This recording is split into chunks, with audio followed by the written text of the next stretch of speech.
Hi, I'm James at Bespoke Airsoft and welcome back to another episode of Bringing It Home, where I bring products home with me and give you my honest opinion and unbiased review.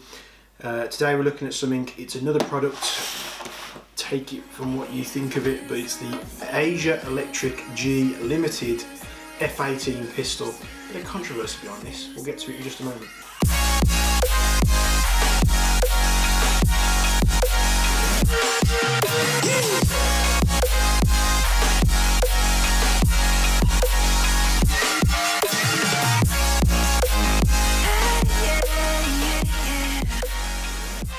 So the Asia Electric G Limited F18 gas blowback pistol, you might be watching this video thinking, what on earth is that and why do I care about it? Well, when these came into us, it was a bit of an unknown, it slipped under the radar, and then when I realised what it was, I actually got a little bit excited for it.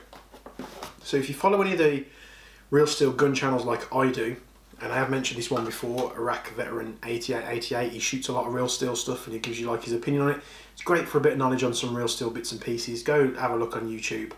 And I think that's probably the reason why I got more excited for this pistol than what I should have done. This pistol, in my opinion, was destined for Cybergun, and the release from Cybergun may be a license thing, but if you did not know, Cybergun have pulled, SIG have pulled all licensing from airsoft companies in terms of Cybergun, and SIG are going to be focusing on releasing their own airsoft products. The M17, which is the sort of the airsoft iteration of the P320, the one that was sort of put through the trials in the US for their new service pistol. Quote me on that if I'm wrong, because don't quote me on that if I'm wrong, because I probably completely balls that up. But this more reminiscing, Better Call Saul. Better Call Saul. Yep. I can't say that. We can't call it a SIG, but it is a SIG. But we can't call it a SIG. It's not trademarked. We can say what it does look like, can't we? We can't. We can't. Best not mention that. Disclaimer. Okay, disclaimer for everything. Okay, no problem. Thank you. Disclaimer. Everything going forward is the opinion of myself and not the business. This is literally as I'm going to say it as I see it, but in all terms going forward, this is the Asia Electric G Limited F18 pistol. Anything other than that is just purely speculation alone. Now I've got that out of the way, we can show you what's in the box. So this is the Asia Electric G Limited F18 pistol. And this is a nice little compact pistol. Looking at it and giving it a quick glance, you probably wouldn't think too iota of what this thing is or what it may resemble. But for those that are, like you say, watch the real steel channels, like that one that I mentioned, that shoot real guns in the US and they review them in bits and pieces like that. This looks like a SIG P320 compact, and that's what it resembles. But it's not called a SIG P320 compact, it's an AEG F18, Jesus Christ. So this resembles a SIG P320 compact, although it's not a SIG P320 compact, which is the compact version of the P320 from SIG or not SIG. That's the last time I'm going to say it, I promise. But it's a nice little compact pistol. You might see some similarities in this, looking sort of top down compared to the P226. SIG obviously have the P226, and then they have the P228 and the P229, which are the compact versions of the 226, and this would be sort of that comparative product compared to the P320 being the big 226 model and the compact being the 228s and 229s, because it is a compact pistol, it's a lot smaller. Obviously I've got the Gen 5 Glock here from WE, and you can see it's a little bit smaller, it's a compact pistol. So obviously looking at the side on, it does look very modern compared to other pistols that that company does. It's very ambidextrous friendly, apart from the takedown lead, which can only be found on the left hand side. So you've got the slide release, which can be found on both sides, you've got the safety, which can be found on both sides, and then I presume The mag release can be switched because there's 2 notches on the mag itself, so that could be switched over. So lefty friendly, which is good for you out there. There's many more left-handed airsofters coming into the sport now, and asking about sort of left-handed conversions for like VSRs and bolt actions, for instance. So it's nice that you can pick up a pistol that you can get familiar with straight away, and you can just switch a few bits over and you're comfortable using it straight away. Finding holsters for this thing in left hand may be a little bit more difficult. So it looks very modern and very new from the side on. However, if you look at it from the top, it looks very much reminiscent of the sort of the 226, 228, 229 lineup, and you can see the similarities in the slide. We'll get this under the top camera in just a moment. So you've got the ambidextrous controls. The trigger is a curved trigger, and it sits very sort of forward bound, and you'd think it'd have a nice long pull, well, not a nice long pull, and a horrendous long pull on it. But upon firing this on the first instance, I found that the trigger was right at the start of the trigger, and it doesn't go back as far as what you'd expect it to do.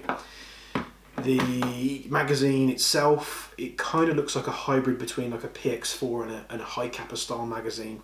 Double stack with a nice bumper on there at the bottom, which the notches on the bumper fit into the shape of the lower frame. You've got nice texturing on the grip here. To be honest, it's quite grippy. You know, with gloves on, it's going to be better as well. If you're into your stippling and stuff, you're going to have an absolute field day with this because you've got loads of real estate there to mess about with. The slide is blank, as you can see. There are no trademarks on this thing for obvious reasons, but you've got 9mm by 19 on the barrel there, just to signify that what round the real pistol may fire.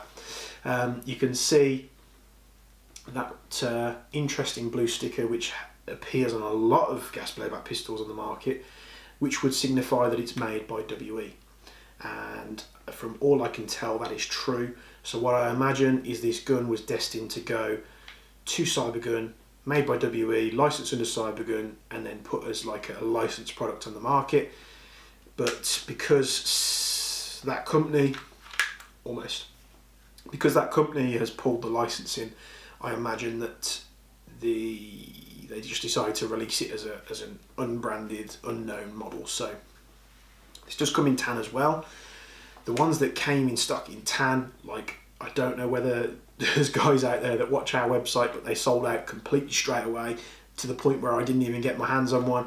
I would love to see the tan one, because I think the newer style of this real pistol looks really good in tan. Like that M17 that SIG are releasing looks absolutely superb in the FDE colour, and I can't wait to get my hands on it. So we'll get the top camera, we'll get it pointing down so you can see this a little bit more in detail, and we'll go through those bits in just a moment. So stay tuned. So this is the AEG F18 gas blowback pistol. As you can see, the finish here is really nice, and like I said before, indication that this has come from WE with that made in Taiwan sticker you see there with the sort of chromatic blue that they like to use. As you can see, the finish is nice and lovely. To compare this with the finish with the previously reviewed Glock 17, the new one, the Gen 5, you can see they're very similar. Now, like I said before, this is a bit of a naughty one. This pistol, I think, was destined to go to Cybergun as a SIG release, but because SIG have pulled the license off Cybergun, I imagine the order was cancelled at some point, maybe. But disclaimer here, this is just my opinion, so this is not the opinion of Bespoke Airsoft.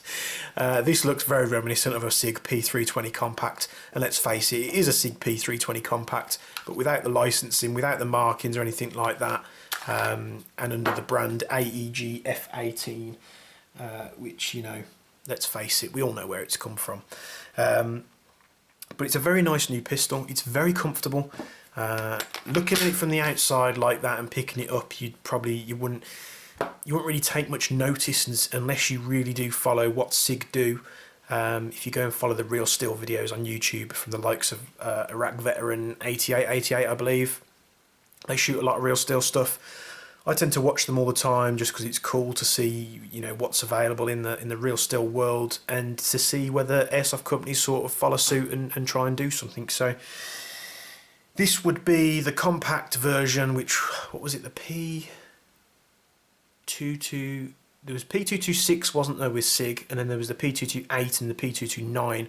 So I imagine this is one of the later numbers compared to, say, you got the P226 and then you got the P228 and 9.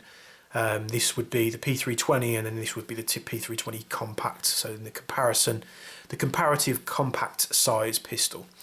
But magazine here, as you can see, looks a little bit of a mix between like a PX4 magazine and a high capper. It's kind of, as you can probably get what I say there. I believe these can be switched from left to right hand side with the mag release, as you can see here. There's notches on both sides, and the magazine release is the same on both sides, so not confirmed, but it looks like it might be. Nice sort of build quality on the magazine. You know, you can tell it's WE, like I said before. If you take a quick look at how the magazines are constructed, they like to, you know, put this screw on the bottom, which is pretty central. Now this, if WE keep making magazines, gas magazines for new pistols and new releases, they need to keep with this screw, because let's face it, at the end of the day, we've all been there. We've all took the magazine out after it's been stored for a couple of months. So you go into a game, you gas your mags up and they're leaking. And 9 times out of 10 with a WE product, with any product that they do, you literally, you know, 16th of a turn, that screw, and it normally solves it all. It's literally just that being a little bit loose. For some reason, Marui's gone back to using a pin design now, which I think is complete wrong direction. You know, you do the pins and you go to the screw thing, and then you go in the right direction, and any issues, you know, you can tighten it up. They must have had some problems with the screws going, or threading, or people over tightening them, which is probably why they've gone back to the pins. But it's just it's the wrong thing to do, because, you know, the amount of WE and Marui pistols that I've owned over the years, the only gas blowback product that I've ever had a problem with the screws pulling the threads out with the KJ Works KCO2, the short sort of curve mags that used to explode, and literally the gas pressure used to pull the screw out. But I'm going to babble on anyway. So nice that they've kept this design. As you can see, the WE valve there, we all know where it's come from. So let's pop this back in. I'm going to get that stuck now, aren't I? There we go. So nice quality magazine. You know, even though it is a compact, like I say, it's PX4 size, so you're going to get good gas capacity out of this thing. Onto the pistol. So it's ambidextrous with the slide release and the safety. The safety being that there, and it stops you from pulling the trigger. Slide release found on both the left and the right hand side, as you see there. It's ambidextrous friendly. It would make sense that this magazine release is reversible to the other side, and as you can see there, the safeties fell out because the screw is loose. So we'll have a look at that in just a moment. That's just a build error, I think, from the factory, but we'll go into that in just a second. So we'll lock the slide to the rear. You'll see this sort of guide system where the release goes round, so it goes round the slide, and then you'll see on the frame it sort of mimics where this little thing's going to go. All the way to the front there, it stops, it doesn't go too far, which is nice. Get the slide release forward, slide comes off. Looking at the slide, they've got a pin fixed guide rod, which is nice spring on there. It's, you know, very well constructed. There's no real corner cutting that I can see there, but expect the same sort of materials and quality from other WE pistols. Just going to take the barrel out here. The barrel comes out nice and easy. And as you can see, this is probably going to take VSR bookings and barrels. I imagine it would make sense. The hop adjustment wheel is actually on the opposite side to where it normally would be. But as you can see, the slide function there on the barrel. In terms of the slide, you can see this is very heavily greased from the factory. It's probably recommended to pull this apart, get rid of that thick grease, and put some nice silicone oil in there. Like I said, usual WE sort of quality control you can see here. A little bit rough around the edges sometimes, like where you can see they've been in the moulds, but you know, the nozzle returns nice and smoothly, which is good. So we'll pop the barrel back in there. What is nice is that even though the adjustment wheel's on the opposite side, it's still nice and easy to get to. It's not sort of secluded or behind anything, which is great. Now looking at the frame, this is where we see some changes from the usual WE products, because as you can see, I hope this comes through on camera, this main housing section that you see here, this sort of greyish style metal, looks like it's stamped steel, and it's been done in presses. So where they have, what they'll do is they'll cut out a shape out of a steel plate, and then they'll put it in a press, and as the press comes down, it folds it round into the perfect shape. In terms of longevity, it's going to last longer because it's not pot metal, and it does feel like steel. I think it was magnetic when I tested it beforehand. And then the usual sort of quality metals, WE quality metals used for the hammer and other such things. As you can see, the safety there is just that screw there, and as you can see on the camera, it hasn't been screwed in all the way, which is why that popped out. Not a massive issue, easy to fix, but you know, it's got to be mentioned. They're not sort of looking out for these bits and pieces from the factory, or it's just someone that's assembling hundreds of these and they literally just missed it. So slide to put back on is very nice and easy. I really do like that slide release, it's very cool. No exposed hammer at the back here, it's all enclosed, very much like the Glocks and other pistols. The P226s, obviously they used to have a hammer system at the back there. And looking at this, it's a very sort of futuristic, modern looking pistol compared to a 226. And you probably can't see many similarities until you sort of look top down at the slide, and you can see that reminiscent P226, P228, 229 even sort of shape of the slide. So when you're looking at it from the top, you really can see the similarities, as well as the iron sights. They're very similar, but that's kind of where the similarities end, because the magazines are not the same, the frame's not the same. You've got a nice rail under there for your lasers or your torches or anything like that. And the one thing I didn't want to mention about this pistol, which I said before, is the fact that the trigger, the first time firing this trigger sits really far forward. It's a long trigger and it's curved. And you normally, when shooting like a WE style gas blowback pistol, you expect there to be some pre-tension there that you obviously pull up with the trigger. And seeing how this trigger was really far forward, I expected it to sort of come back much further until it released. And as you'll see here, it doesn't go back all the way, that's as far as it goes back. So the first time firing this, literally it fired when I thought I was going to be taking up much more of the trigger. So I put a gas mag in, put some rounds in, put the magazine into the pistol, wrapped the slide, and then literally went to take up the pre-travel on the trigger and fired it. And I was like, oh, that's a very short pre-travel. So the slide's nice and smooth. Like I said, it's probably going to be worthwhile pulling that grease out, and the safety just fell out again there. Pulling that grease out and sort of redoing it with some silicone oil. I'm going to quickly grab an Allen key and fix this safety lever, and then we'll go and shoot it through the chrono and do a quick accuracy test at 10 meters.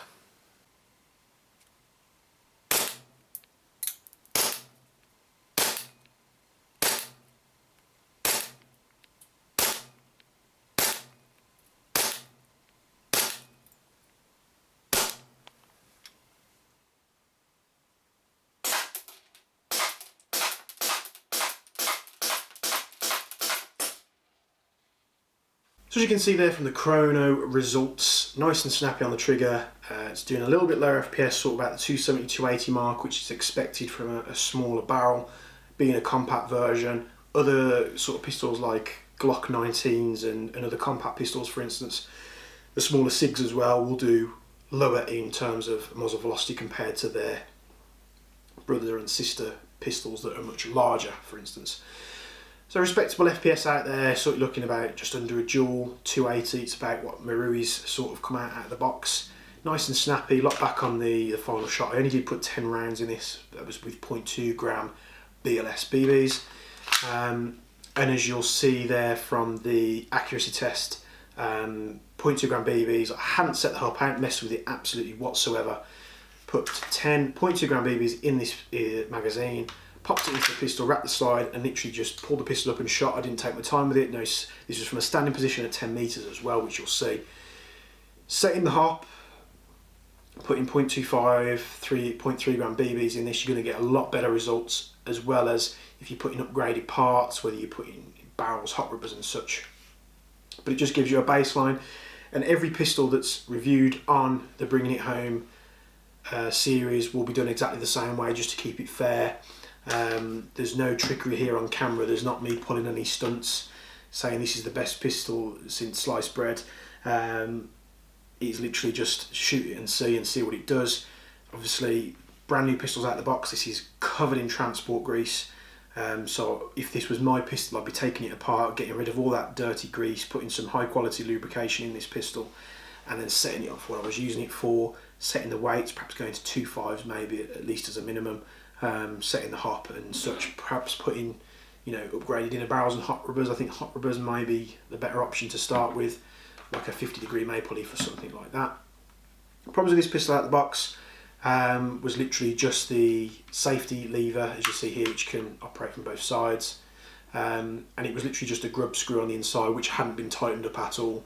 So it's not a fault of the pistol, it's just a fault of the way these been assembled at the factory. So we will of course try and check these pistols before they go out for that, but sometimes they do get missed, so it might be worth, if you're pulling this out of the box, if you've ordered it from us, just checking that grub screw, make sure it's tight. But really happy with the performance from this. Compact pistols are a bit of a funny one. I have sort of used some myself over the years, in terms of like some M&Ps, and the last one I had was a Glock 43, I think it was, the unlicensed version of now the Umarex Glock 43, which was very nice. But it's one of those compact pistols. I mean, sort of the mid-sized compact, what I would call it, like this and the Glock 19s are very usable. When you go into sort of the much smaller pistols, like the really compact 1911s or the VFC or the Umarex Glock 43 for instance, don't expect crazy results out of them because they don't have superbly long barrels, they don't have high FPS, the magazines don't hold a lot of gas as well. But this, I can honestly say, I would carry, but I would not be leaving it standard. I would perhaps, like I say, put a new hot rubber in there, set it up for some higher, high quality rubbers and some higher gram BBs, like 2.5s for instance, and then probably what I would do is use it for your walk-on skirmishes, probably not, but without some bits and pieces just being changed there out of the box, probably not. But for your milsim events and for those that really like this style of pistol and know exactly what it is, it's perfect.